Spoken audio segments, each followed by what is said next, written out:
going on, everybody? It is Thursday at 7 p.m. I'm Ty with the Triple Threat Vet Podcast, and we're ready to do this. I want to make sure that if you want to tell your story, be sure and like, share, subscribe, tell your story. Hit us up at triplethreatvets@gmail.com. We want to make sure that we thank our guest from last week, Ashley Pill, Army Signal Renaissance guy. Great interview. Had a bunch of views on some of those reels. And then before I turn it over to the guys, I want to tell you today's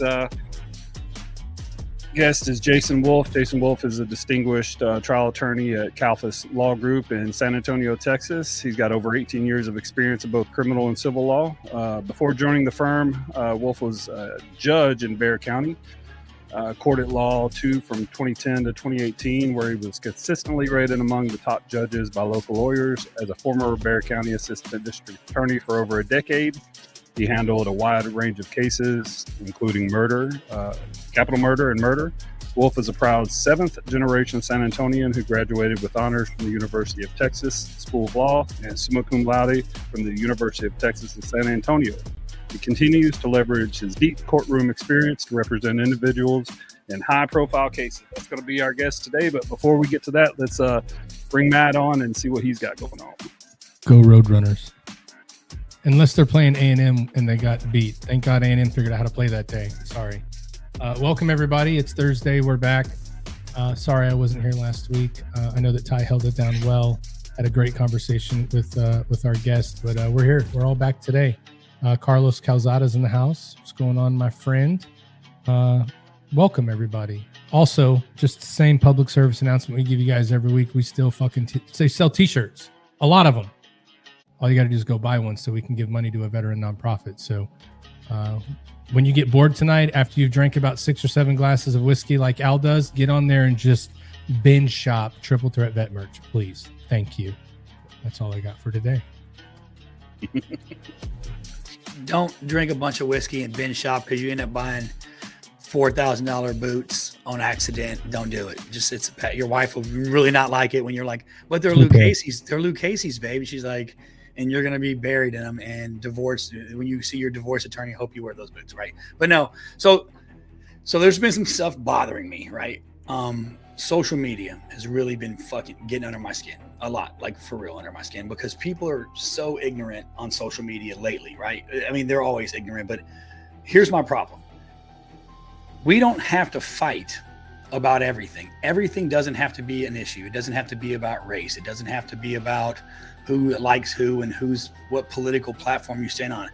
I'm frustrated. I've been talking with some veteran friends of mine, kind of going back and forth about just some issues, right? The Charlie Kirk, or rest in peace, Charlie.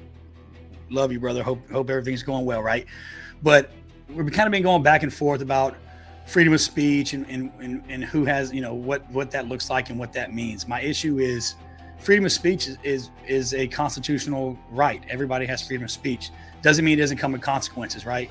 Because you say the wrong thing to somebody's kids or family, and you might get punched in the face. Like you have the right to say what you want. My issue is with all the keyboard tough guys who are just pushing hate. That's my problem. We're pushing a narrative, or we're pushing hate, and we're pushing divide. The more we get on social media and we make things about things that aren't important, right? I don't know if you go to church or if you don't. Romans 12:14 pretty much says, bless those that persecute you. So you're not supposed to fight every battle. You're supposed to bless people that are your enemies. If your enemy's hungry, feed them. If they're thirsty, give them something to drink. We don't have to make everything about a battle or everything about an issue, right? It's not always a social issue. And it's not just because you see it one way doesn't mean somebody else's opinion is not practical or doesn't have value. So what I'm telling you is, in the veteran community especially, we've got to do better, because I'll tell you what, we're fighting each other and we're fighting for about people who don't really give a shit about any of us, right? So think before you speak and think before you type on a keyboard and put something on social media, because at the end of the day, you tough behind that keyboard, you might run into somebody who has a real problem with what you say or how you feel, and they may check you on it. So just be careful about what you say. That's all I wanted. That's my rant for today, Ty. I'm frustrated.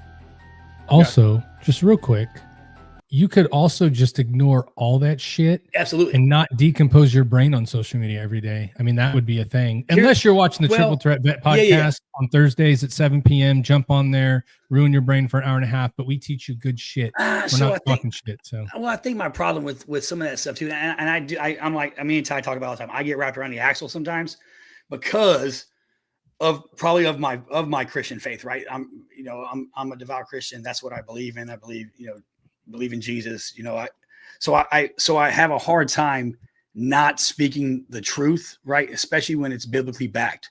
So it's hard for me to bite my tongue sometimes, and I'm supposed to. I know I'm not perfect. I'm supposed to turn the other cheek and walk away. But sometimes when I feel like my under attack, I really want to, and I don't want to say fight back, but I really want to be able to talk about it or discuss it from a place of love and grace, which is not always my approach. It's really never my approach. Yeah, so it's hard to do. You know that nobody approaches anything like that hardly anymore today. They talk on social media and you said it earlier, they're keyboard warriors. So they're going to keyboard warrior the shit out of it. They don't ever have to talk to you face to face. They don't have to tell you anything while looking at you. So it's super easy to poke the bear, and that's what they do. And that's for me personally, this guy right here. That's why I don't pay attention to that stuff, man. If you go in there and look at that stuff for 5 minutes, it's going to feed you all the shit you want to see. And then it does get worse if it's people that and you see them posting things. And sometimes, I look at stuff and I'm like, dude, I've known you a long time. That's my problem. When did you start believing that? Like, honestly. As a vet, so. we all on this podcast lost a friend, a brother, over some bullshit. Like, I think it's ignorant. I think it's crazy to not be somebody's friend or to not want to be a part of somebody's life because of who they voted for. Like, that's the stupidest shit I've ever, or what their stance on certain things are. Like, we should be able to have open dialogue and discussion as as adults, as Christian men and women, or whatever your faith is. You should be able to have an open dialogue and say, hey, let's discuss this issue. We don't have to fight about it. We don't have to argue about it, but we can have a discussion. And maybe what I say changes your opinion or your view, or maybe what you say changes mine, but you got to come into it open-minded. You got to have an open mind, and people just don't, man. People are fucking ignorant. It's crazy. But funny story, Matt.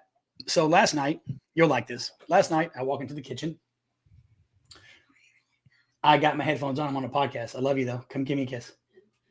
My daughter wants to. Come here. What's up, Kenzie? Come here. Say hi.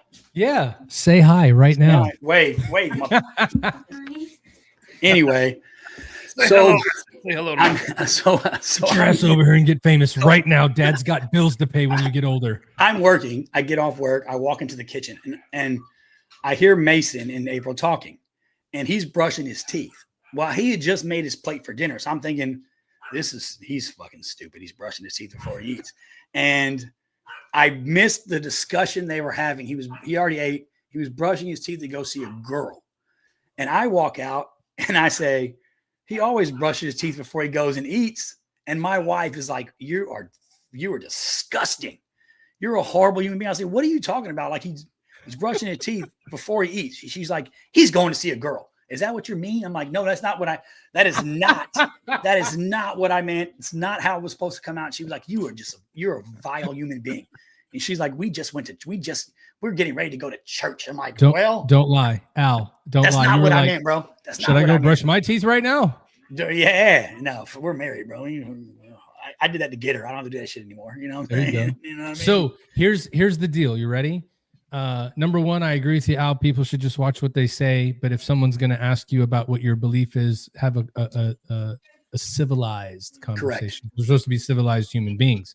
But on that note about arguing and getting into shit and people don't agree, dude, I've got the guy that can talk to you about all of that. He's coming on today. Yes. He could defend you. He could take you in there and make sure your point of view is heard. Then he can mediate someone else to come in and make sure that like it doesn't get stupid crazy.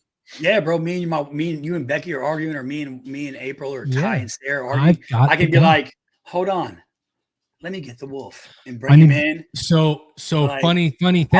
I object, bitch. No, but right. And so without further ado, you've already introduced him. Jason Wolff is in the green room. We should bring him on right now because I got a question for him. All right, go. there you go. Without Yeah. further ado, Jason Wolff, So- the Wolf. Somebody called the Wolf. Hello there. Hey guys. Thanks for having me.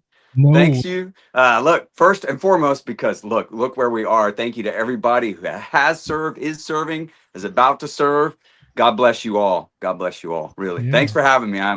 I'm so not important compared to everybody else that you've had on before. I'm Oh, really no way. not. You get us all out of legal trouble. You're probably the most important person we've had. And you're probably the smartest person we've had on here. So, So I mean, here's my Well, question. shit, you guys need to get better guests then. Dang. No, I think we're good. I do have a question though. So check this out. Do they call you just like they called the Wolf in Pulp Fiction? I gotta know. Like your last name's the Wolf. Do they call the Wolf in? And then everybody's like, "Well, shit, that's all you had to say." Is that what happens? I'm hoping that that's how it works. That's kind of what I was going for. Not everybody catches Call the Wolf, you know. I mean, shit, that's all you had to say, right? That's all you had to say. One of my favorite movies ever, and it just so happened to, you know, coincide with my last name. So that's kind of where I was coming from. I was the main inspiration for that character. They just couldn't put me in it for like, you know, like legal reasons because I protect people. But they made that about me. That's what I would tell everybody anyway. There you go. Yeah, I hope. Well, which character were you, just to be specific? Not the one with the ball cock in the mouth. The Gimp. He's the Gimp. I was John Travolta. The Gimp. The Gimp. He was the that was Gimp. you. You're shorter than me, bro. Yeah. So, Jason, again, thank you for coming on. We really appreciate you being here. You have a very difficult job every single day. And unfortunately, people only call you when they need a lot of help on some shit that they don't know what they're going to do about. That's true. So I'm excited to hear about that journey and that story. But what we like to do on the Triple Threat Vet podcast is we want to kind of introduce everybody to you and kind of allow you to kind of let them get to know you a little bit. So what we do with every guest is we start off by asking, we heard in the introduction, 7th generation San Antonian, kind of talk a little bit about where exactly in San Antonio you grew up, like what area, like what it was like for you growing up, what kind of things were you into, and kind of take us through like childhood in San Antonio, Texas. Sure. Great. Yeah, I've been here for a long time. Family's been here a long time. I grew up in San Antonio, and then I went to a little school called in Comfort, Texas. There was only about 32 people in my graduating class. So, if I wanted to go date anybody, I had to go to Kerrville or I had to go to Fredericksburg. Kerrville there are more senior citizens per square mile in Kerrville than any other city in Texas. And that's where I grew up, was in and around that area. Went to college Jason, for a year. Yeah. Real quick, down in where I'm from, if you run out of people to date, you just date relatives. Like it's pretty simple. Kentucky, same way. Ty knows what I'm talking about. Well, listen, for the record, I have no idea what he's talking about. Good. Listen, so I kind of graduated. I went to college for a year, went to UT Austin, and I said, oh, that's enough college for me. Went out to LA. I tried to be an actor. So I was out there, which meant I waited tables and I did door-to-door sales. Ultimately, I got a gig, doing a play. It was a bilingual play. It was me and another guy, and we went from schools anywhere from places like Beverly Hills to Compton or Watts. When the Rodney King riots broke out, I had just left doing a show, and I believe it was in Watts. I was about a mile and a half away where that epicenter kind of blew up, and got back home and turned on my TV, and I'm like, holy crap, look what's going on there. Went through earthquakes in the Northridge earthquake, had faces on the apartment complexes in the street. Really thought that was it for me. Thought the whole thing was going to crash on me. Wow. So, I did get a part. I was a member of the Screen Actors Guild, but ultimately I wasn't feeling it out there. I wanted to come back to Texas, get my education. And that's what I did. Got a family, started a family. I did it completely backwards, right? Fall in love, get married, start having kids, and then figure out how to make money and make a living. As we all do. Ultimately 100%. went through law school, and my daughter was born first week of law school. That was, 2 weeks into law school was when September 11th occurred. I just started. That was something altogether a different story. But after graduating law school, I came back to San Antonio, Texas, started at the DA's office because I wanted to be in trial. I wanted to be in court, and criminal law appealed to me. Having a sense of justice, I think, has always appealed to me. So that's what I did.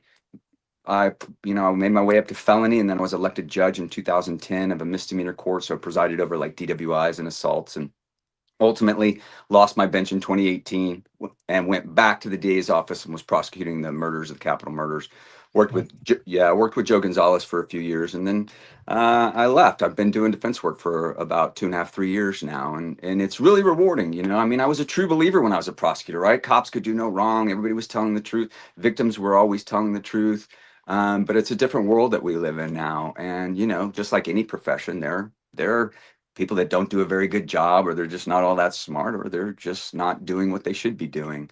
And I guess that's why I've stayed in criminal law, and that's why I'm enjoying my defense work now, because I've seen all kinds of stuff that I know people are wrongly accused, right? And if they're not wrongly accused, it's about getting what's appropriate for them, you know, making sure that the rules are followed, right? So that it protects us all.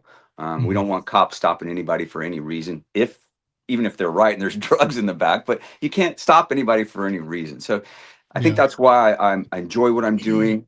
And really, you know, these TikTok videos, which is how you guys found me. I mean, I was trying to drum up some business at the start and say, hey, let me do a web page. And somebody said, well, you should do a couple of TikTok videos. And I thought, that Chinese spy tool that I've got on my phone, I don't want to use that thing, right? But hell, we're all spied off. We're spied on every moment of the day from everybody. Yeah, they already got your info, bro. They already got us. Yeah. You're right. They already got us. So I did a couple of those, and really, you know, having been out in California, and you know, you had to have an agent, and then you had to go on casting calls and auditions, and everybody controlled whether or not you got a job. With TikTok now, I have a voice, and I don't need anybody. And you know, I can edit this stuff and film it and put my message out there. And it really started tending towards judges that are just full of ego, judges that are acting. Robitis is a common term. You know, you put the robe on and then they change. To be honest, Joe Gonzalez, I don't think he's a very effective prosecutor. I think he's kind of weak, and I've come after him for that. And it's led me to you guys. It's led to some really beautiful things, like stuff that I've never done before. But it's been great.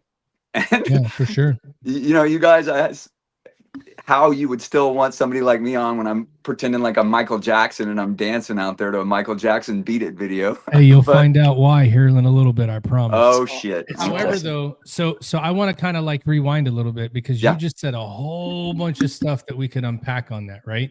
Okay. So you graduated UTSA, you went to UT Law School and did all that, but you took a little break in between, which we didn't know that coming into today. I did, yeah. So you originally went to UT Austin to go to college. I did. And after a year, I said that was enough. And why was that decision, like, I want to go to LA and act? Like, what drove you to saying that that's what you wanted to do? I kind of had acted in school and had an agent in San Antonio and enjoyed that kind of stuff. And, you know, that was always kind of what I wanted to do. And so my parents were gracious enough to say, okay, we'll help you. And, you know, you're going to work when you're out there, but they afforded me that opportunity. And it was great. It was a great time. My God, living in Los Angeles, and I lived in Malibu and North Hollywood and all that stuff. But I was always kind of drawn to entertainment, to be honest. And so this is interesting for me, because, you know, a lot of times we talk to a lot of people, and you were a person that remembers 9/11, but you keyed on something while you lived in LA that was pretty interesting. Like, you were there when the Rodney King thing went down, compared to, you know, a lot of stuff that's going on in the world today. And back then you can draw some similarities, and you can definitely see some differences. What was it like being in LA when that happened? And what do you remember the most about that situation? Oh boy, it was something else for sure. You know, way back then, there wasn't a lot of videos out there. And I think this was probably a video that was captured on one of those things that would be on somebody's shoulder. And that was something unusual. And I don't think law enforcement had ever anticipated it. And it was a brutal video. It was a brutal video. I see arguments on both sides, you know, allegations that he was on crack or whatever, but it was brutal, and it kind of tore the city apart. And I remember seeing, you know, when I did get home after that verdict came down and the city just exploded, I literally made it out of there within an hour time from when that verdict came down. I remember seeing Reginald Denny taking a brick to the head, and it was tough. People died and the city was on fire. And now you can't go without being captured on video anywhere. Now, as you guys are saying, with social media, everybody has a voice. That voice isn't always expressed in the right way. And like you said, it comes with anger. And why do we have to hate each other? And why do we have to stir stuff up? So I don't know. It was just an interesting time. And I think the city was hurting, and, you know. Yeah. I want to know. So you You said you were in law school when 9/11 happened? Yeah, when 9/11 happened, sure. I was in there for a couple of weeks after coming into Austin. I remember hearing on the radio, oh, maybe a small plane flew into the tower. We get into class, and next thing you know, another plane hits, and we all know what's going on. And that was something else. That was devastating for everybody. Devastating for everybody. Yeah, it's crazy. I think everybody knows exactly where they were at on 9/11. Like it's one of those days. It's the infamy behind that date, right? That's right. Everybody knows right where they were at. I mean, you knew right where you were at, what you were studying, what was going on, and That's right. It's kind of crazy. I mean, we're in September. We just had 9/11. Come and go. But yeah, it's crazy when you think about where you were at. I mean, you were in law school and you remember, I mean, everybody in this podcast remembers exactly where they were at. So I was curious to know what your feelings were and what was going on in your head when that happened. I think we were all surprised, and after that, the Patriot Act comes along, and then there's more leeway when it comes to perhaps spying on U.S. citizens, and maybe we went to greater lengths than we maybe should have on the front end. But I think it was all done with the point of protecting us, and that's a fine line to walk when you start looking at U.S. citizens and getting FISA warrants and the ability to spy on them. But boy, weren't we all vulnerable? Weren't we just also vulnerable? And we learned our lesson after that. So I think from that tragedy, maybe we have now better protected ourselves, but at some point that pendulum needs to swing back, and that our constitutional protections are still there. And I think we're there. And I think it's appropriate that you guys were talking about social media and how people just need to take a breath. And I was really glad to hear about faith and Christ and God, and because really our purpose here is to grow in our capacity to love, right? And I have anger issues, and I get pissed off, and when I feel like I'm in the right and somebody comes at me, I'm like, well, fuck. Well, I don't know what I can say, but you know what I want to say. You can say whatever you want. Didn't you hear Al talking in the beginning? You can say fuck you. I say it all the time. Yeah.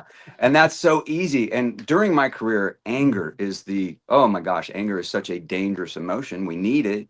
But for those people that don't keep it in check in a moment's instant, I see it get the better of them. So the more that we spend every day saying, okay, let's put my ego aside, because really, if you think about it, most of the time somebody gets pissed off, it's because they say, how could you say that about me? Or how could you do that to me?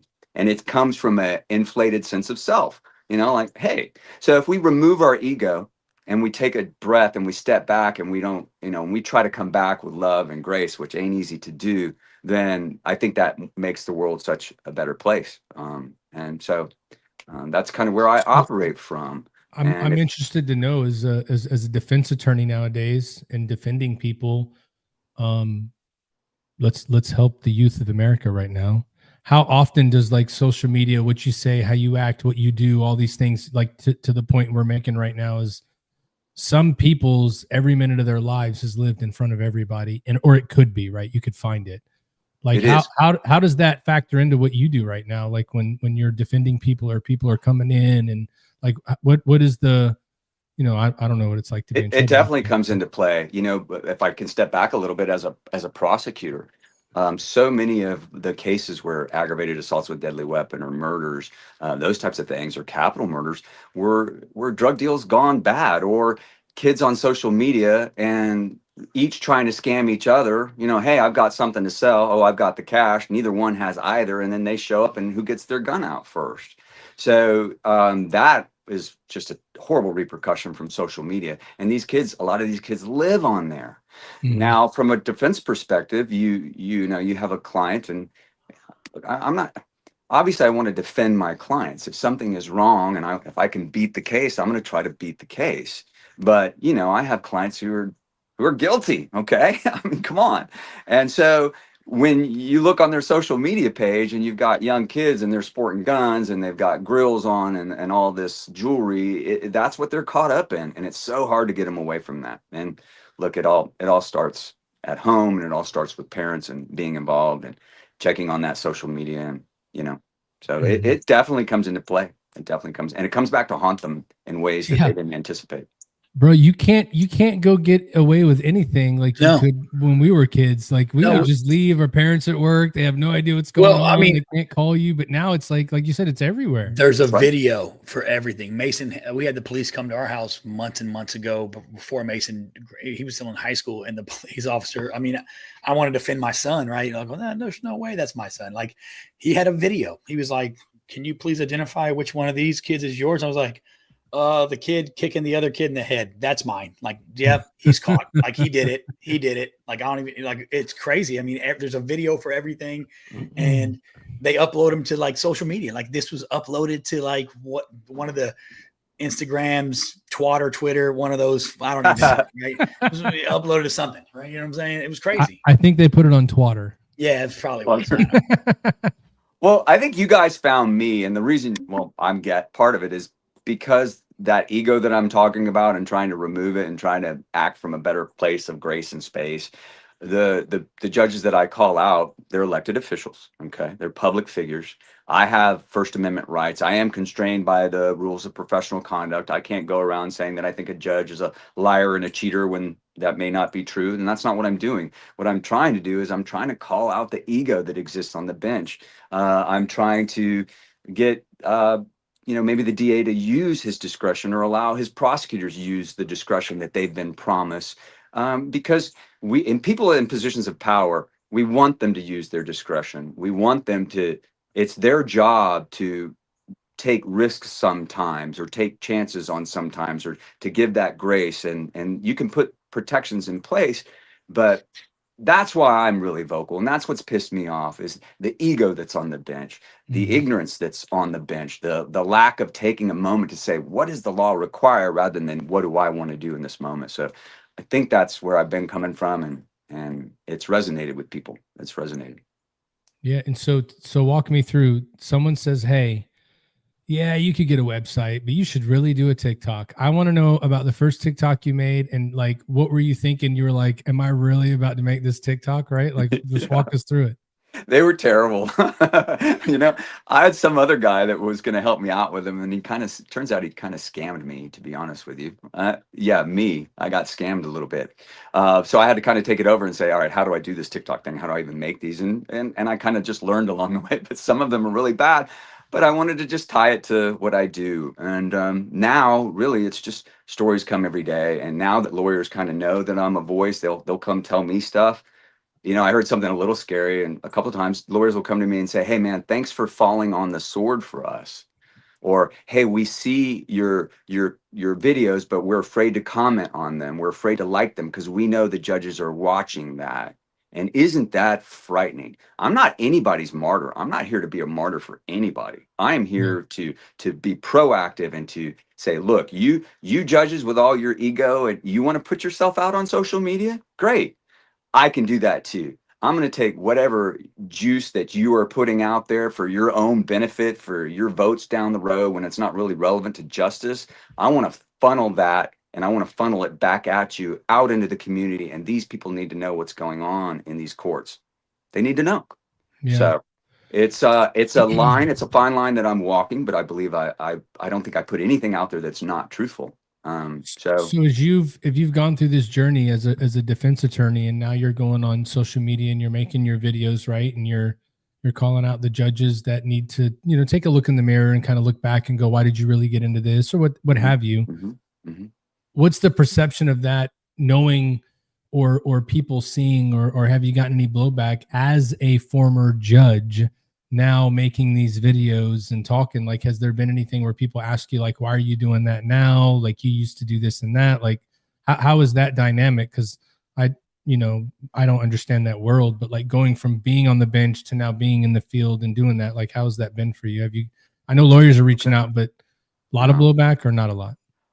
Really a lot of I've been embraced a lot, and a lot of people said, God, I had no idea you were as crazy as you were. I had no idea. And really, but that's because I took my oaths.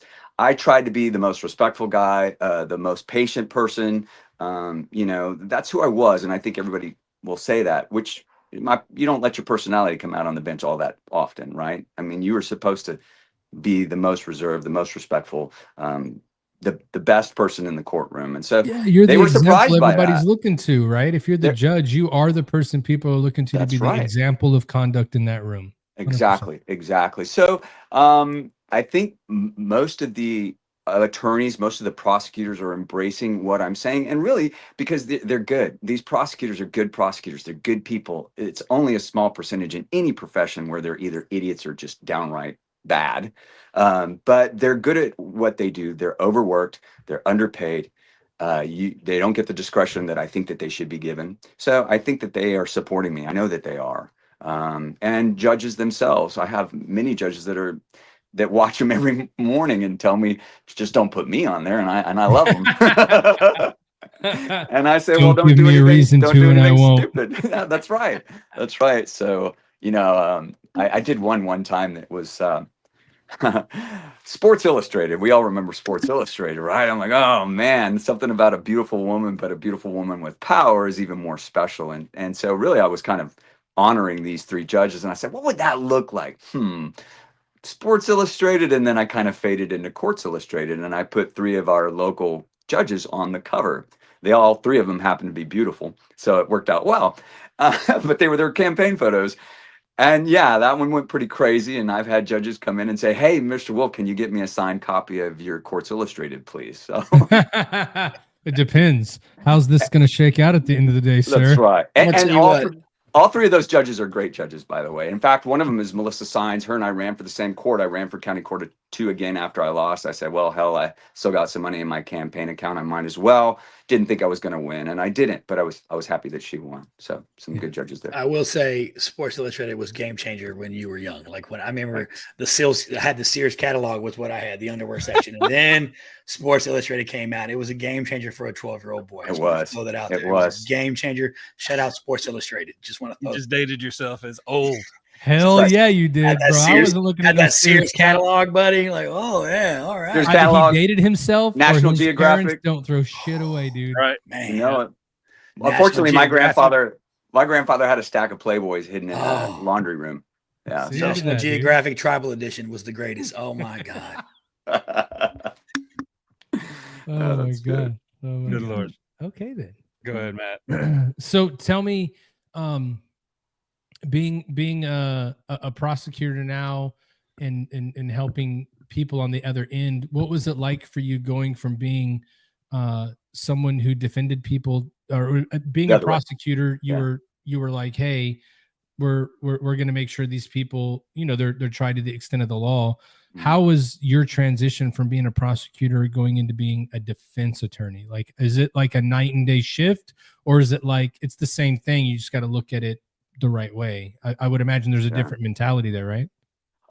There is. It was a shift for sure, right? I think it's made me obviously a better attorney overall. Not having been a defense attorney when I was a judge, that might have hamstrung me a little bit from some of the perspectives of what the defense attorneys were going through. Now that I've learned what they're going through, it's a little bit of a different perspective.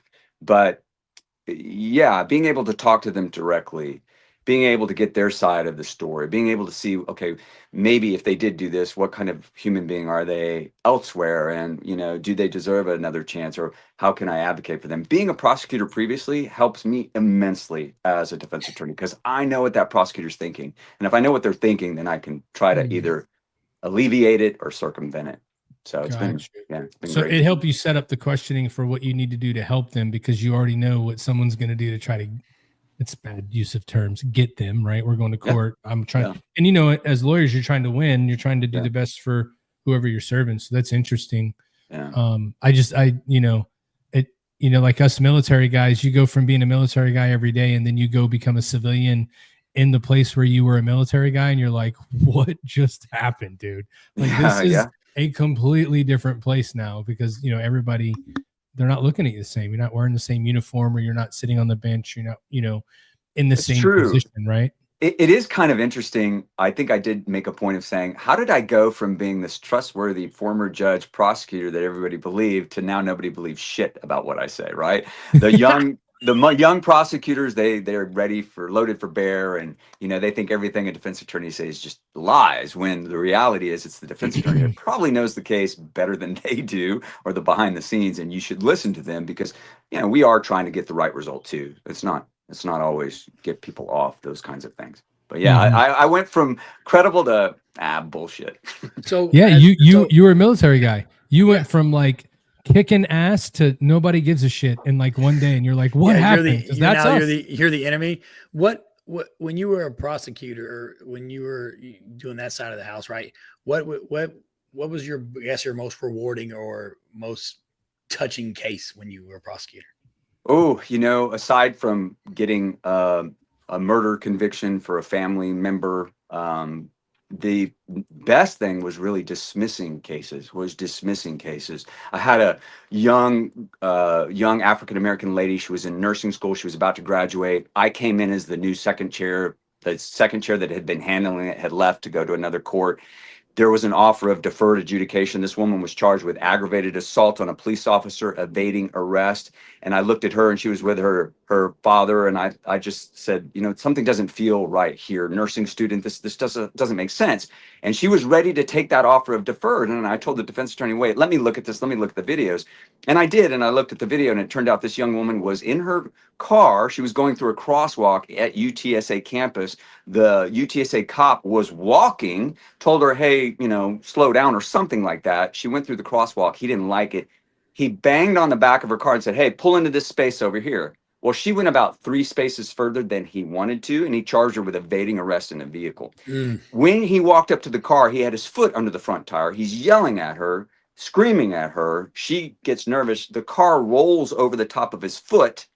And then she's charged with aggravated assault on a peace officer for rolling on top of this foot, because the idiot put it under there. I brought him in. I went to interview him, and he immediately revealed himself as this racist piece of shit. He really was. And he started off by like, oh, I was watching all the college girls go through the crosswalk in their shorts because it was summertime. So I dismissed those cases. She went on to get her nursing degree, and I hope she saved many, many lives. So to me, when I think about it, that is the kind of stuff that's most rewarding as a prosecutor. Nice. Yeah. I didn't realize that prosecutors were on that side of it. Yeah. Look at it that way. You know what I mean? Like, because I get all my learning of law from Law and Order. TV. Me too. SVU. You know what I mean? Shit, yeah, bro. It's not bad. Hey, Law and Order's pretty good on their objections. The Lincoln Lawyer. Shit. That's what I'm watching. Yeah, you know what bro. I mean? Yeah, McConaughey. You know what I'm saying? Nah, come on. Yeah, I would have never realized, but it does make sense though. If you're going to do it the right way, and you want to make sure that you're upholding that oath that you took, you would. Yeah, and it's that way, right? That's right. It's an oath to do justice. It's not an oath to do convictions. And justice is ethereal, but it's an oath to do justice. So yeah, if you take it seriously, and really all the prosecutors do, it's rare that I see them, but yeah, it's a good job, and it's rewarding in many ways. I like it. So walk us through like future for you. You've been doing you've been a defense attorney for a couple of years. You have experience as a prosecutor. You have experience as a judge. Is there any other aspirations or anything that you're looking to do in your future that maybe you're preparing for, or something that's like on the bucket list of like I want to governor of Texas? Something cool, you know what I mean? I'll set it. I've had a lot of people say, run for judge. You should run for judge, run for DA. And now I'm telling all the judges here's the secret. I'm not running against any of you. I'm glad that I've been in your head for several months thinking that I'm going to run against you, but I'm not, because that's not my goal. I'm glad I've rented space in your brains, but I'm not running for DA either. Now, unless Joe were to step down and the governor says we need somebody to come in and appoint somebody in Bexar County until election occurs, fine, but that's not my goal. I love what I'm doing now. I don't want to run for judge or office, because then I can't do the kind of TikToks that I'm doing. And I don't really want to go out there. I don't want to sign petitions for either side. This isn't about Republican, Democrat for me. It's not. It's about being a voice for people that are running for office or that are judges that people need to know about, and then they can decide. So yeah, I've got other business interests, and let's hope those take off. But right now it's just doing my job, keep doing these TikToks, see where God takes me. I love it, man. Yeah. Well, so if you haven't noticed, as we've come back from that explanation, like the screen's changed a little bit. It's pretty hot back there. I know that you're not probably uncomfortable ever when someone asks. Well, maybe you might be uncomfortable when someone asks questions because you're normally the one asking the questions. You know what I mean? You're like, I'm asking the questions around here. But Ty's got. You can't handle the truth. Yeah, right. yeah. Few Good Men, best ever. Love Military movie though. But Ty's got a few questions for me and Al are going to jump out.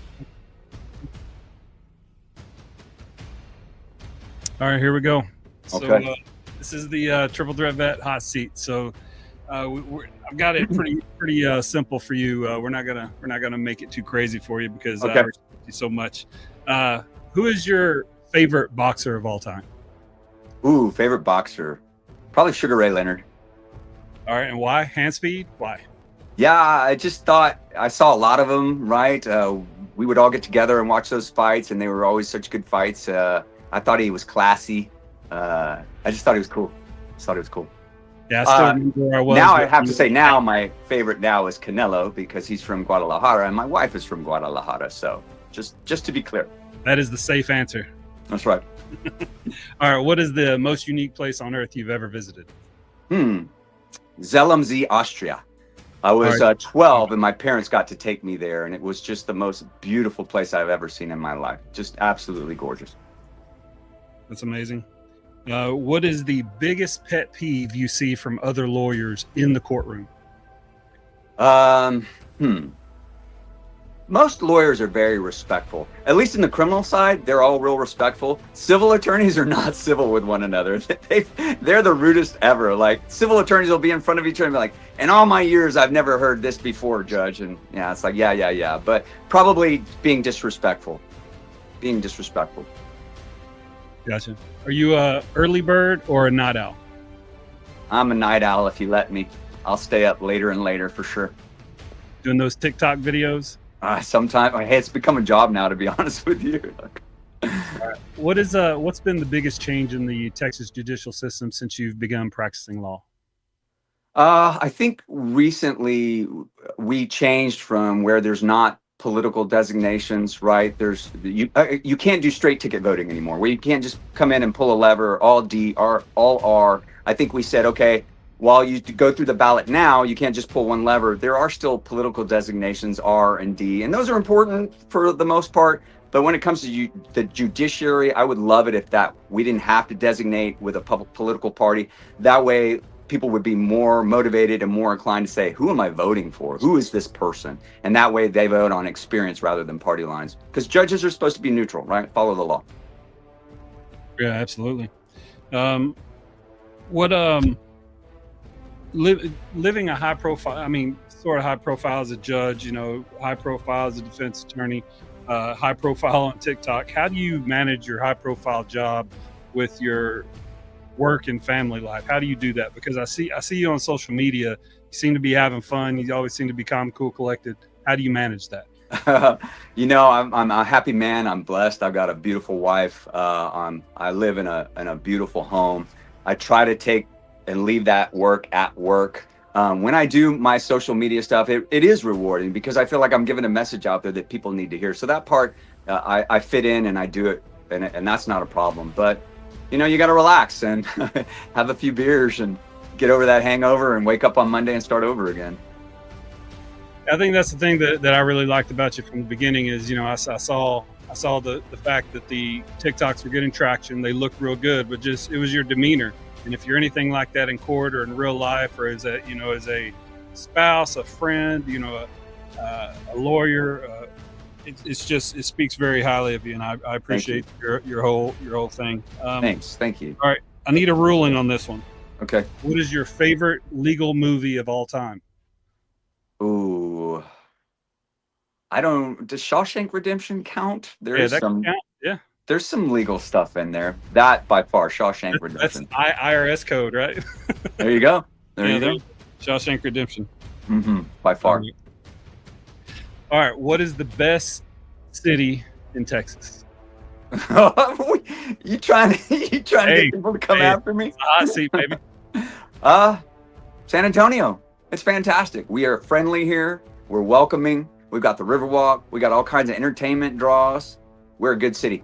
And we're not too far left, too far right, although we're kind of leaning pretty far left. I want reasonable people, and we're reasonable here in San Antonio. We're good people. Yeah, every time I've been to San Antonio, I absolutely love it. Love the Riverwalk, love the culture, love everything about the town. I'm of course in Houston, but we spend as much time in San Antonio as we can. All right, here's the big one. Yep. Who is the greatest of all time? Michael Jackson or Prince? Oh man, you caught me on that one. I did a Michael Jackson TikTok video and I look like an idiot, but I'm gonna have to say Prince, man. I love Prince. Prince was in my wheelhouse when I was in high school. And so I remember Raspberry Beret making out with Shelley Satterwhite, and that will never leave my brain. Yeah, she wore a raspberry beret, and if it was warm, she wouldn't wear much more. That's right, my friend. Absolutely. All right, a little bit of AR here. You being the judge, tell us how we can get better with our podcast. Hey, I like what you guys are doing. I like the demeanor that you guys have. I love that you're getting information out there. You guys have had some really serious guests on who address serious topics, and I don't know. I don't have any advice. When I start mine, I'm going to ask you for advice.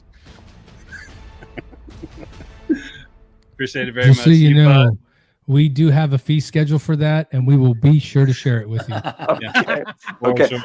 I'll apply it to my retainer. How's that? There you Yes. go. Hey, Absolutely. we're all about bartering a deal for a deal. You know what I mean? Wonderful. All right. Got it. Very good. However, we did we did forget one thing. What's that?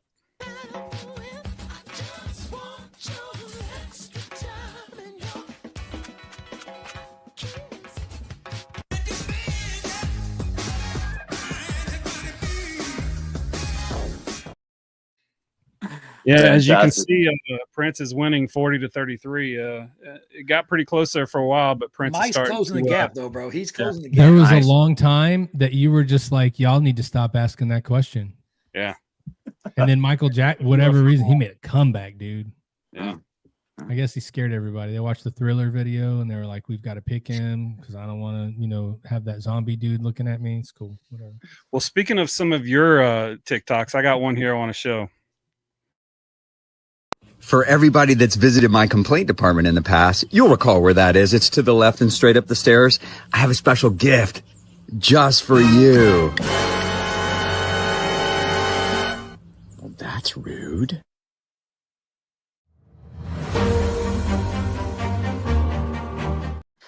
That Obviously, you can is tell why I really like his social All media. right.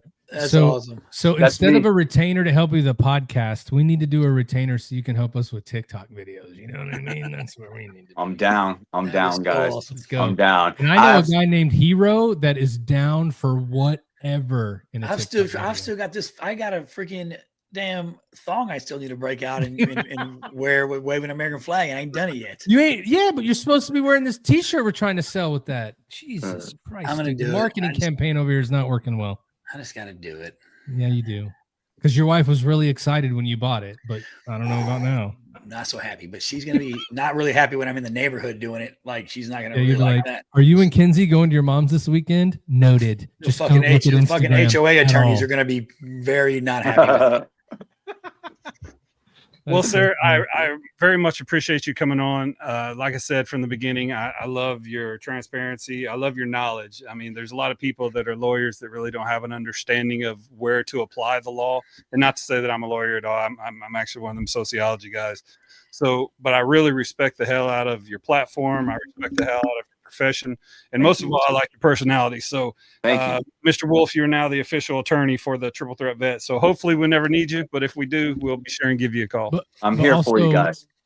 with everything that you're doing as well and all of the information that you give out, if there's ever a time where you need to get a message out there and you want to talk to people about something and you want to share something, your family Yeah. now, you just got to Thank let us you. know and we'll bring you in, even if it's for a 10-minute, like I want to get Thank you, this off my guys. chest or I want to bring that up, Thank so, you, guys. Thank you very Yeah, much. I sure. may take you up on that. Thank you very much. And thank you Yeah. for having me. Thank you for your service. Thank you for everybody that's out there. And yeah, I'm just, yeah. And happy to be here. one last thing. Uh-oh. We got to do football picks. Oh, yeah. yes. Man, you gotta Here we pick go. with us. Got to do Here we football. go. I'm picks. really pissed that I picked against Memphis last week. I'm So am I, pissed. dude. I'm So also kicking pissed that myself. I picked God damn it, Ty. You got me, bro. I'm like believing in these Kentucky teams, and I'm like, I don't think they're gonna win. I'm like, but they fucked me the week before. You know what I mean? Yeah. God bless. All right. Let's do this here real quick. I just want to see what standings are. Well, we all finished the same, so I'm one behind. Okay. A couple weeks to go over since you guys weren't here last week. So this is from 2 weeks ago at the Danny Dietz, the picks we did with Al's father. So, you know, it was you guys had a good week. You were both Hell yeah! Look at that. Al Senior and Carlos were both 3-2. That put y'all at 14-3 and 13-4 respectively. And then, of course, last week we all did the same. So we all ended up going 3-2 last week. And so you see the record is pretty terrible. So this week. Do you want to know why we all picked the same last week? I'm just because America, it's because me and Al weren't on the show live. Because I'm going to tell you right now, there's times where I just go opposite because I'm like, I got to make up some ground here. I'm not, right. Now I got to make up the ground. So, yeah. All right. So here's this smart games. The rest of the way. Here's this week's games. Florida Memphis versus Florida Atlantic. Who you got, Albert? Memphis. Okay. Got Memphis. Who you got, Matt?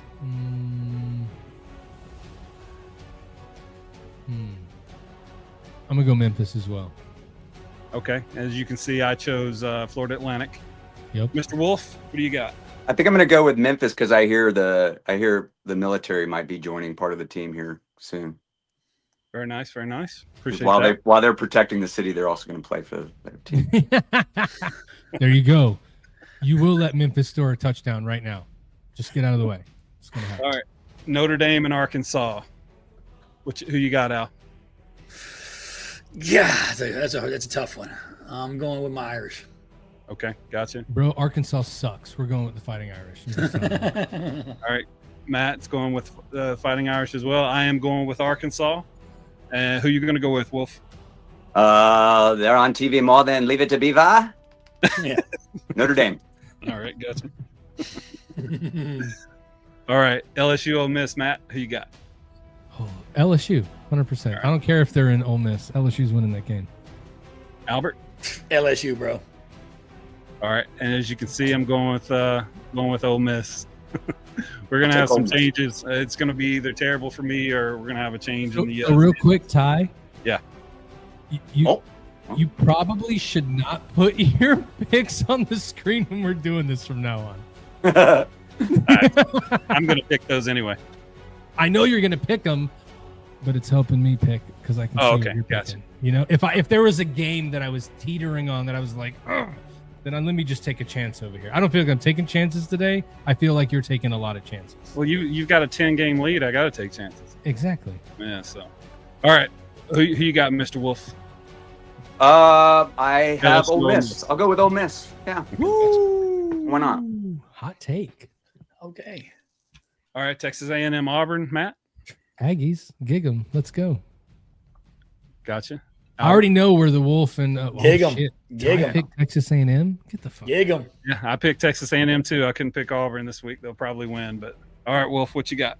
Hey, I'm a UT grad. I got to pick Auburn. I think I knew it. That's why I was like, we already know someone's not picking A&M. Yeah. My ex-wife's husband went to Texas A&M, so that's why I can't pick Texas A&M. It's a playful thing, but hey, you got to honor it. Right? I am shocked. Yeah. All right, Kentucky. You're gonna get one win this week. Kentucky and South Carolina. I'm choosing South Carolina. Strangely enough, who you got, Al? I'm never picking Kentucky teams again, so I'm going South Carolina. All right, Matthew. I'm gonna take UK. Look at you, Mr. I Wolff. believe in your Bluegrass boys, dude. That Kroger Stadium, even though they're not playing there, they're gonna have a big party in that bitch. What's it called? It's gonna go all night. Kroger Stadium. I still call it Commonwealth Stadium. Well, I don't know what it was called before Kroger because I see the big ass logo on there on TV. All right, who you got, Mr. Wolff? I'll go with South Carolina. Okay. There's what I make up one on now. We're tied now, bro. All right. My alma mater, EKU versus Nicholls State. I'm going with EKU. Who you got, Albert? Nicholls State, baby. Okay. This is not fair because Nicholls State sucks balls too. Who you got, Matthew? Well, so does EKU. I'm just trying to make some separation here.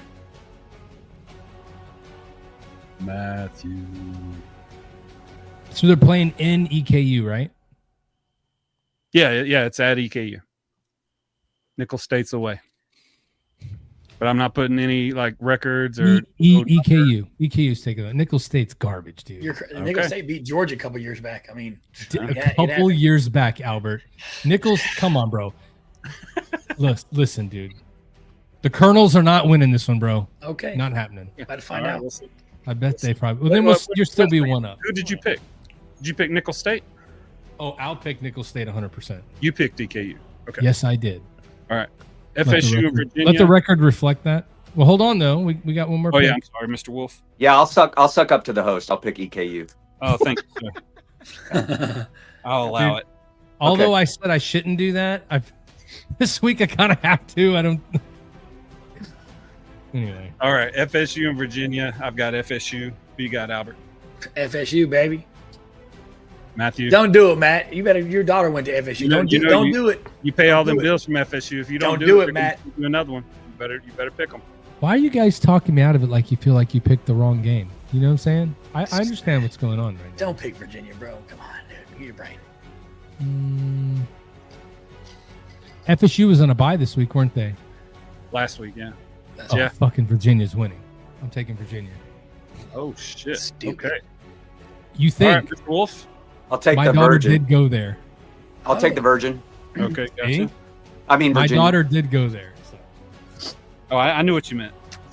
Your daughter's not a virgin, though. Oh, Neither is your course mom. she is. Neither is your mom. Fuck up. Of I course want she me is. to bring her in here. Your mom's not either. Oh, I don't I'll go- care about my mom, but I'll my go get daughter her. is. I'll go get her. 100%. I'll Don't go you get her. say that. Watch your mouth. That's the picks.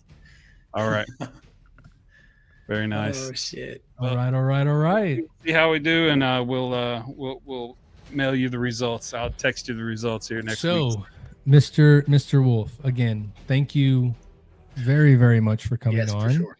And the next time that we are in the vicinity of San Antonio, we're going to reach out. We need to meet up. We need to get dinner. We need to go eat somewhere. Absolutely. We need to hang out. And we need to make a TikTok video. That would be dope. Absolutely. You guys can come join me here. All right. Absolutely. Sounds good to me. Yeah, I would love to be able to meet you in person, break bread, say hello. Me too. So Me the too. next time we're there, we'll let you know. Hopefully Sounds it's good, like guys. driving through and not going, hey, by the way, though, remember that offer on the show? I'm here for the next 30 days at least. Yeah, for sure. But when we come in there, we'll definitely come say hello. And if you're ever in the Houston area, reach out. We're here. We'd love to just meet up. So I will. I've got a best friend that lives there. So yeah, I'm not in I'll do the Houston. same. I'm in Pensacola, Florida. So if Loser. you ever get down this way Ooh. to God's country, we'll go fishing. I'll take you fishing. did you hear him say God's country?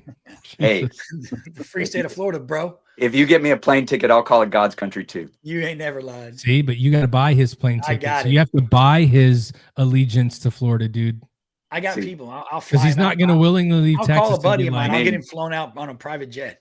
I'm a lawyer. That's what people do. They Well, buy crop my, duster. They buy my attention. Crop duster, but same thing. hey, did you say that you're going to charter a private jet? No. I got Nice. a guy who has a crop duster. We can get him picked up. I got it. Crop duster. Yeah. Hey, I need you to throw this stuff out the side while we're flying by and- these. Jason, before you drop, so Carlos Calzada, we're going to talk about him in a little bit. He is a barbecue phenom, like great guy. He's in San Antonio. So if you ever want some good barbecue, it's Smoking Los Barbecue.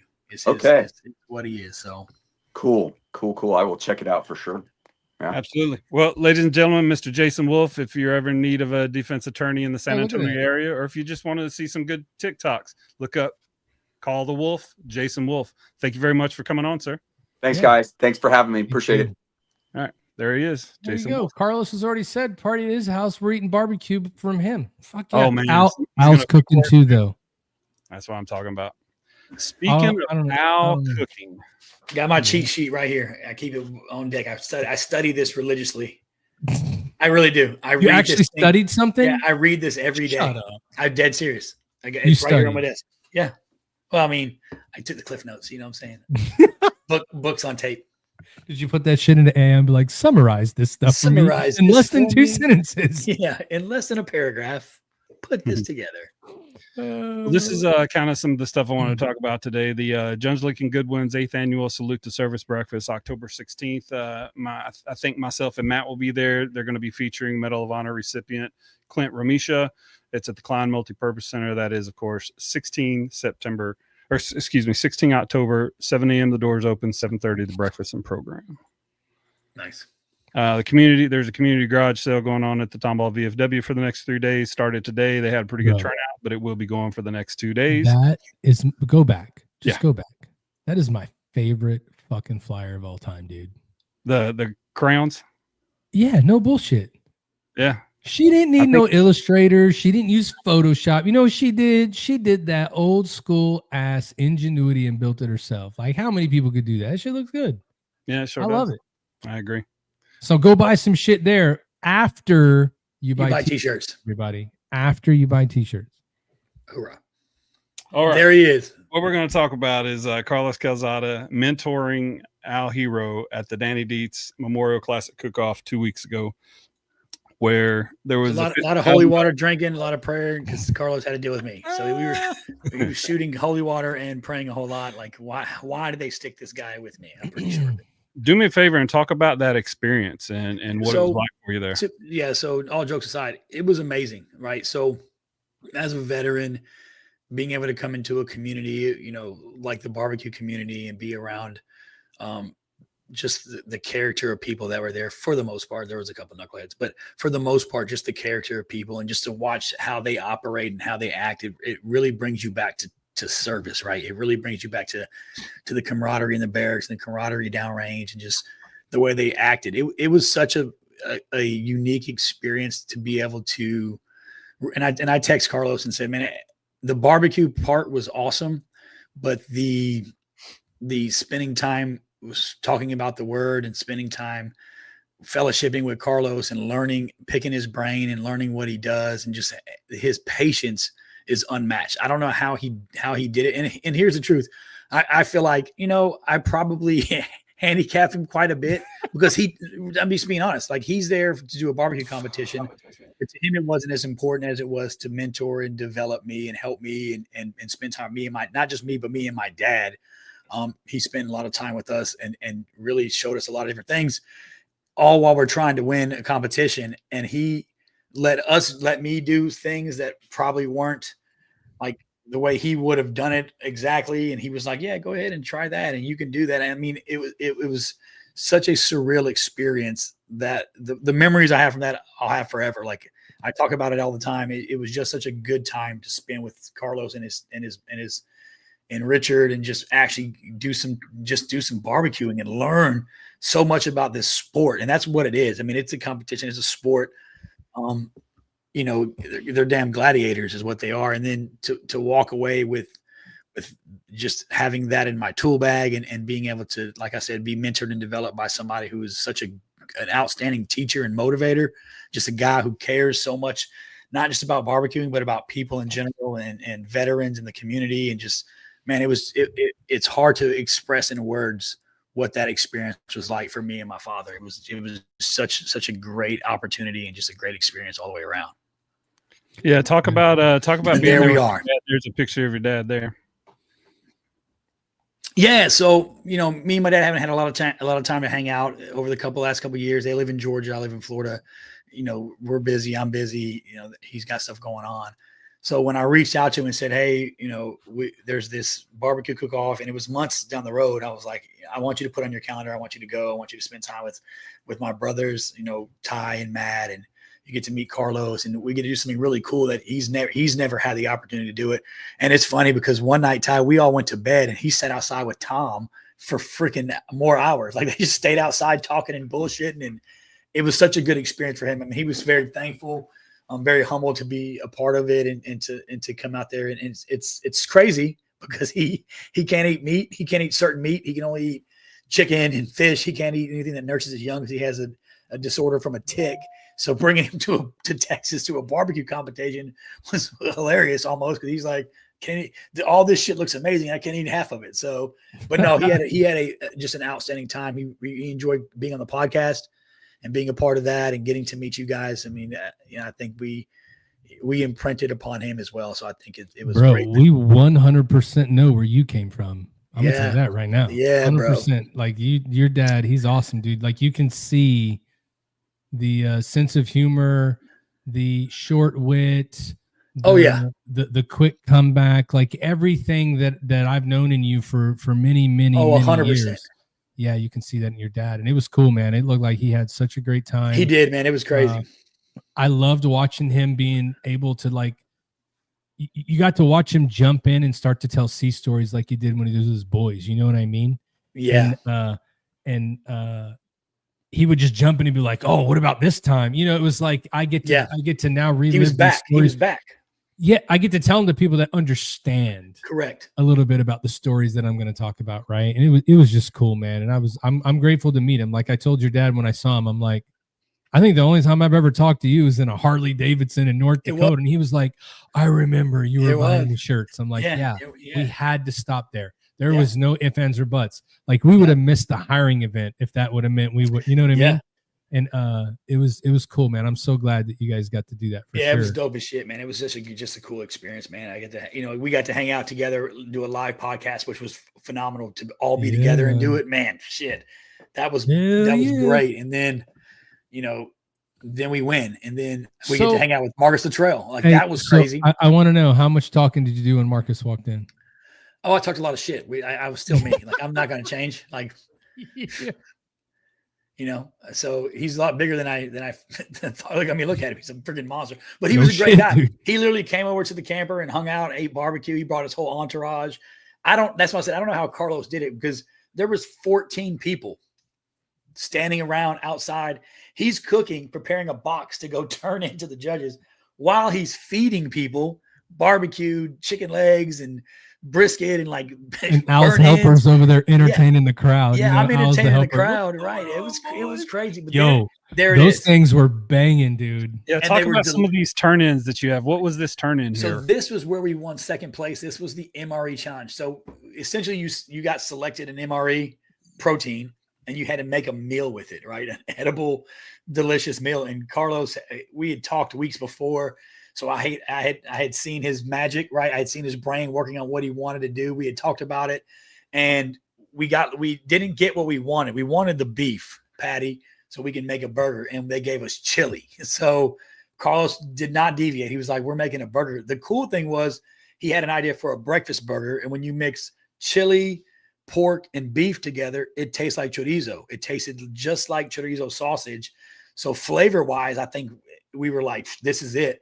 And like Matt said, me and Matt tried them, and it was weirdly delicious. Like so on that burger, there's the patty, there's the donuts, which he dipped in a caramel like bourbon glaze, and then he smoked the bacon, fried the eggs, and did the patties, and he smoked the fries. It was delicious. It was a weird combo, but it was wildly delicious. And the cool thing was my first barbecue competition, same as Ty when he got to do it. We got to walk. So it was just cool to be hear our team's name called and be able to go up there together. And you can see it behind me. I got it hanging on the wall. April's going to get it framed up for me. The little Danny Dietz second. We took second. I don't know who took first, but they probably cheated because our shit was the bomb. I don't know who beat us because I didn't, after we got second, I was like, I don't even care who they are. But yeah. I can't believe you got second with this. I saw some of the entries. I didn't see the number one either, but I saw this and thought for sure you were going to win. Oh, yeah. Let me tell you this too. So Carlos wants me to bring this up because it was hilarious. So me and Carlos were in the back working, and my dad and Richard are inside the camper just hanging out, bullshitting probably. And Marcus Luttrell and them knock on our camper door, and they send him away. They're like, "Yeah, who are you?" "Oh, Marcus Luttrell." "All right, cool." They're busy. They'll come back later. Like, and they send him away. So I was like, Carlos was like, "Did y'all really just send Marcus Luttrell away?" They're like, "I mean, yeah, who's that?" Like, I was like, "Shit." So I take off running and I go track him down. I'm like, "Hey, bro, like, cool, I'm out. You just came by." My dad's probably high right now. Sorry. When you get a chance, swing back by. And he did. He came by and he ate barbecue, and him and Carlos talked a lot. I think he wants Carlos to cater for him one time, or I think they talked a lot. But super down to earth guy, very, very humble, and just being somebody like that's presence, knowing what he's been through, and what he deals with as a veteran, you know, PTSD, different things. It was pretty cool. So, these are my margaritas. We took 8th, which out of 90 something teams or however many people did the challenges. I don't know. We did pretty well. I made strawberry margaritas with like a tahini on the rim. Becky pretty cool. They were delicious. Yeah, I made margaritas because I'm an alcoholic, right? So we carved the bottom of a watermelon out to make a bowl. So it was super cool. And here's the cool part. Carlo, we're there to win, or, you know, that's what it is, a competition. Carlos had full trust in me and let me do the margaritas unassisted. Like, you do it, you got it, get them turned in, do your thing. The only thing he did was like, what the hell did you do? Like, he was like, this shit is not dress right dress. It's not in formation. Like, my watermelons were all on different sides of the glass. Like, I was like, oh, my bad. So Come like, on, Senior Chief. as we're turning it in, he's like moving watermelons around. So they're uniform. Like, my bad, bro. But yeah, it was pretty cool. Nice. All right, what we got next? Yeah. Let's get through these. I got a couple of questions for you. Okay. No, go So ahead. how did your chicken do? Where did your chicken finish? Our chicken finished, Because this chicken looks absolutely beautiful, and it was delicious. And I tasted it the day before, I think, when y'all were doing a test. I want to say chicken was like 30th. I can't remember. I don't have the. Good Lord. No, not 30th. 20th. I think chicken was 20th. 20th or 30th. So I mean, out of 94 teams, not horrible. Yeah, it was. Carlos wanted to be in the top 25. I think our chicken was in the top 25. I think brisket was 30. Ribs. I don't remember where our ribs finished, but they were. They were delicious. Again, his trust. Like, Richard did pretty much the ribs for the most part, and Carlos just trusted him and let him do it. Like, it's crazy how that guy works and how he operates. He did 30th chicken. And then I absolutely love this. This tasted amazing. Tell me about this. Oh yeah, so the brisket was freaking amazing. The way he does his brisket's pretty impressive. Ribs were 20th. Sorry. So yeah, Carlos is correct. He's got the sheet in front of him. He memorized it. But the burn ends that he produced from this brisket were absolutely stunning. So even the gentleman who won, Ira, who won first place in brisket, when he came over and tasted Carlos's stuff, he was like, bro, these burn ends are the best I've ever had. He's like, you better hope the judges eat your burn ends. Like, that's what you better hope for. That's what I said. I can still remember where I was in his camper when you handed me that burn in, and I was like, oh, I can have this? And he's like, yeah, try it. And I was like, okay. And yeah, it was way better than last year's. Yeah, the burn ends were amazing. I think Ira said when he tasted the brisket, which obviously these guys are so awesome to be around because they're competitive, but they're there to help each other. And he was pretty much kind of critiquing Carlos the brisket, saying he could taste a little bit of the injection and that might hurt us. But he was like, the burn ends, if they eat these burn ends, like it's a wrap. Like, the burn ends were amazing. So, I mean, if you think about it though, in barbecue, tell me if I'm right or wrong, Ty, like, if you're tasting what they're turning in, it's over at this point. It doesn't matter what you did up to that point, but if you give somebody feedback, it's not going to affect you in this competition, but it can help you going forward, right? There's nothing you can do about it now, but it's just, well, it's a weird dynamic, right? It's a weird dynamic because people were coming over like, hey, I forgot to bring this or bring that, and Carlos like, I got you, here you go. Everybody's like sharing ideas and sharing seasonings and just it's such a crazy, because in my mind I'm thinking, fuck yeah, competition. We're going. I know. That was part of my question, dude. Right. Is you went in thinking we're gonna fuck this up, and then you get there and it's like, yeah. So because it's ultra fucking competitive. Right? 100%. What was it like for you to see everybody helping? What did you do? The first person he goes, I got you. You're like, fuck that dude. Yeah, it's day one in Iraq. Your butthole's puckered, buddy. When you get there, you're like, we're about to slay everyone. Everyone's dead. They should just pack up and go home. And you get there and there's 94 beautiful smokers and setups and tents and people walking around, like people like that I know from like following the barbecue community, like big name guys like Chicken Fry Barbecue and Ira and these people who I like follow on social media, and like I'm like these are like Carlos would say, the Mount Rushmore. Like, these are people like I know that guy, like I've seen him on TV. Like, bro, it's humbling as fuck, because you're like, I thought I was going to kill everything here, and now I'm just hoping to leave. I didn't quite realize some of my heroes had to die this weekend. Yeah, bro, but it's such a freaking cool experience. It's so crazy to be there and just to experience it. And it's so fast paced and there's so much going on. Like I sweated in places in Texas I didn't know I could sweat in. Like, I mean, it is. Well, it is that's fast. part of the competition aspect of it is KCBS, which is like the granddaddy of sanctioning bodies. They have 30-minute turn-ins. So the CBA stuff and IBCA and Lone Star and Outlaw that we do here in Texas is mostly hour turn-in. So you have an hour in between. So you're having to plan, getting up, turn the pit on at 4:30, getting all your stuff ready to where they'll be ready at those specific 30-minute turn-in times.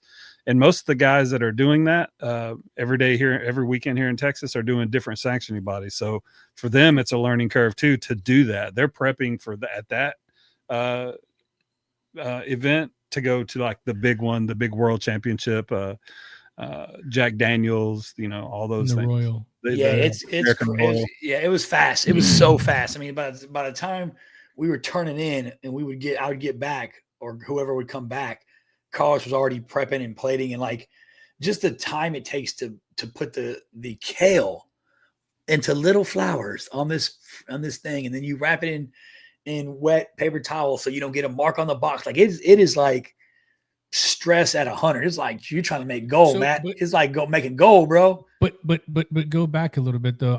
I know that you've heard Ty talk about it, and I've heard him talk about it. I haven't talked about it, but I've heard him. When you're looking at this barbecue thing, tell me, how close was it for you, feeling like your mission planning, you got to execute, everything? Very, very, very, very closely related to what you do when you're planning an op. Like it is so tedious. It is so much involved.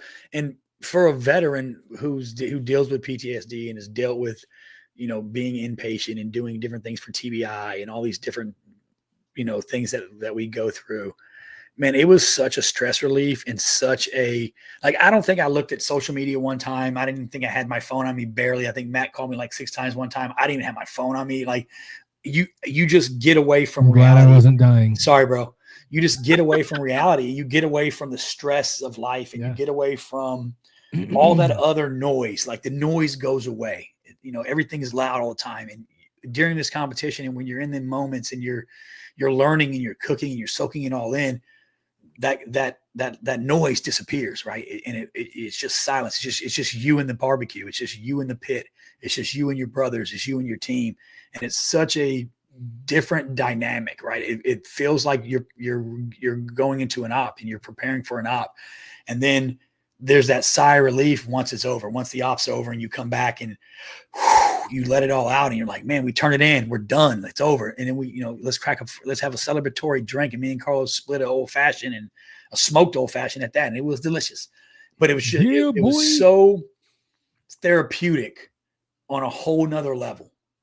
Right. And then Ty came around and took me around and introduced me to all these veteran teams. And I got to see my name. It was fun. I got to see my name on the Texas Chrome Heroes truck right there at the bottom. That's awesome, right? Yeah. So, I mean, it's so therapeutic, and it's such a mental relief to do it. So here's the question, Albert Hero and Ty Cobb. Does that mean we're about to start a triple threat vet barbecue team? I think we should. I think that's what it means. I think we should. Okay, I think we should enter something. Al. Yeah. Requires your punk ass to be closer than Florida. No. I just come out there and stay again. My dad said if I ever need it, my dad was like, if you ever need a road dog to go to Texas, he's like, we're going. He's already planning it. Like he already told my mom, we're going to the rodeo this year. Me, April. Yeah, dude. I told him you got to come down, bro. He's like, when he comes in, he just has to reach out. Like, you ever want to just go to Texas? He's kicking himself dude. Because I invited him. Ty remembers I invited him to the last celebrity softball game we went to. Yeah. And it was just short notice and he couldn't do it. He came home to my mom or told April, I'm kicking myself. I should have went to that. I wish I would have went to that. Good time, dude. Because my dad was essentially a softball, pro lady, softball, right? pro softball player forever. Like one of them got some big rings. So no, he don't play anymore. But he could coach, right? Yeah, the third base coach. I mean, the experience he had was great. We should drop him in to the guys at the TVAA and see if they'll let him be like the veteran coach at one of their upcoming games. Yeah, he would be good at that. That'd be awesome. Yeah, we'll have to get that worked out. But be dropping some gummies and talking some shit. And then Carlos is right. Shout out to Jen and Tom. so Jen, I hugged her neck. I couldn't thank her enough because what she did for me and my father and even Ty, like she rolled the red carpet out for us, and I'm a nobody. Like I'm just another guy, right? She rolled it out like I was special. She made me. I was VIP at the VIP dinner. I got to go to that. I had a gift basket in my room. Like she really has a heart for service and a heart for veterans. And she not only did she let us come and do this, she rolled the red carpet. Like Carlos said, she paid his entry fees and she allowed us to cook together. Like just those two people are special on a whole nother level. Even Tom, as crazy as that son of a bitch is, and as much shit as he talks, like those people have a heart for our community. And they do. You know that's so your much people for anyway. That's yeah, it's people, my dude. oh Tom's my people. I Hell checked on my yeah. dad, bro. Me and Ty went to bed. I came out. Me and Ty were like cheating, and we were sneaking in the kitchen eating fucking brisket out of a bowl. Like, fuck anybody looking at us? Nah, we're good. And my dad was still outside talking to Tom. So I walked outside. I was like, "Y'all good? Like, you good, Dad?" He's like, "Yeah, I'm good. I'll be inside a little bit." I'm like, "All right, fuck it." Like, crazy. Yeah, Carlos said he could help. He could help coach us. He could coach us and we could enter and do the triple threat. Could enter a contest and have Carlos be our guy. Okay, Al, I need you to go collect all of your WIC checks next week, and you need to buy a trailer so that we can wrap that bitch. All right? Oh, I'm down. I got it. My dad's got a trailer. You're good. Or just send a post-dated check. You're good at that too. We can do either one. Yeah. WIC checks. Anyway, but it was great, and I appreciate you guys for letting me do it. Hell, absolutely. Yeah. I also want to hit on the fourth annual Memorial Golf Scramble for Project Zero. We were able to play in that, myself and Matt, and then of course Monsi Rivera, Matt Duhan, the mad scientist, and our boy Bubba Wesley got to play. And there's one of the holes that Same Flag Same Oath Got Your Six Culture sponsored, and there's our hole that we sponsored. Okay, so by the way, real quick, Ty. Yes, sir. Confirm it right now. There is no way on God's green earth that Bubba Wesley has never played golf, dude. Was he a hustler? I don't get it. Bro. Let's watch this. Girl, I give them to you every single time. You're like a needle to the vein, driving me insane. You're like a line after midnight, straight to my brain. You're like a calm and stormy weather, but the sun. Look, that dude said, "I've never played golf ever." Never. And we were like, "You lying mother sucker." Never play. Yeah. Hey, Carlos said he's got us for our first cook-off. We don't have to go buy stuff Let's right now. go, dude. Well, I'm sure that with all the veteran-centric stuff that will be outfitted very nicely, or at least told where to go. I mean, I'm in, bro. Let's go. Yeah. We'll get some from the barbecue. Becky told me I should try one. So why not try one as the Triple Threat Vets barbecue team and have Carlos Calzado be our head cook and our coach? Yeah, there you go. So we have to get this logo right though. Al's gonna be holding some kind of sausage. We already know that. Yeah, bro. Double fisted. I'm gonna hold the thermometer because I cheat and use the thermometer. I don't look at it and eyeball it right because I don't know what the fuck I'm doing. Ty's gonna be over there. About the feel. Ty's gonna be over there holding a sponge. And he's gonna have like the little glass thing because Ty's the best dishwasher in the business. Tactical dishwasher. So we'll have to figure it out, man. I think it would be fun. Yeah, sure. Yeah. Hell yeah. Oh, but real quick, Ty, we got the music going. We can keep it going like that. 8790's having a golf tournament this Saturday. I'm gonna go out there and see if I can hit him crooked again. It's gonna be a good time. Oh yeah, RG called me today. I did want to mention that. So yeah, they're having their I think 5th or 6th annual golf tournament. It's on a weekend. It's a great course. I don't have the course in front of me right now, but it's I know it's down south. Uno momento, sir. Yeah, but RG Rulis is the commander for 8790, does wonderful things for veterans. He played in our golf tournament. So unfortunately, I'm going to be up in Dallas with my daughter this weekend. It's her birthday cadence. But Matt will definitely be there, and hope everything goes good for you. Hey, Matt. Yes, sir. Matt, that shit was delicious. It was, right? Look, you didn't even buttery and smooth and delicious. Like that, there's nothing left. Hey, listen. Made in Houston, Texas. Delicious. Good, dude. So, just so everybody is aware, we are going to be at so that you can plan your route. right? So they're going to be at, dang, put the golf course name on your damn flyer, right? All right, hold on. Let me look at my directions on this thing. So we're going to be going to Jersey Meadow Golf Club. That's where it's going to be at for the 8790 golf tournament. I'm sure that you can still sign up. We're gonna put the flyer on our social media after this. It's got a link on it to where you can go on and sign up. It's on a Saturday again, y'all. A Saturday. 8 a.m. shotgun start on a Saturday. That means you can't go too heavy or hard on Friday, but you're going to be able to drink pretty cheap at the VFW after on Saturday. And they've got TVs. You can watch football. It's going to be a good time. So you can join up for that. Do it. It's going to be great. And just one more time, they say when you say things in threes, people listen. Buy our fucking t-shirts, right? It's the third time. We're trying to give some money to some veteran nonprofits. I'm going to get together a list of where we're sitting right now. But yeah, support us to support them. You know, I don't care if we give them $10 or we give them $10,000, but we want to try to give them as much as we can. One of them. And then this is bragging rights for us, right? Bragging rights. Right now, Al's family's keeping him in the green. I think Guys is running up in second. I may just have to like pimp out my family in New Orleans this next weekend and have them buy some for us too. But like seriously, we want to help a nonprofit. Right now, everybody says they want to help and you want to find a way to help. That's the way that you can help, is making sure that their missions can continue on and help the veterans in the way that they're doing. So, hey, Matt. For sure. Also, I'm gonna call you offline, bro. I got a business opportunity for you too. My brother's company needs shirts made. So let's go, bro. Listen, I love business opportunities. Yes, sir. Yes, sir. Yeah. Oh, and if you're curious, Sunday, the what is that? The 28th of September. If you're in Fulshire, Project Halo Brewing all weekend on Saturday and Sunday. It's their 3rd year anniversary. Okay.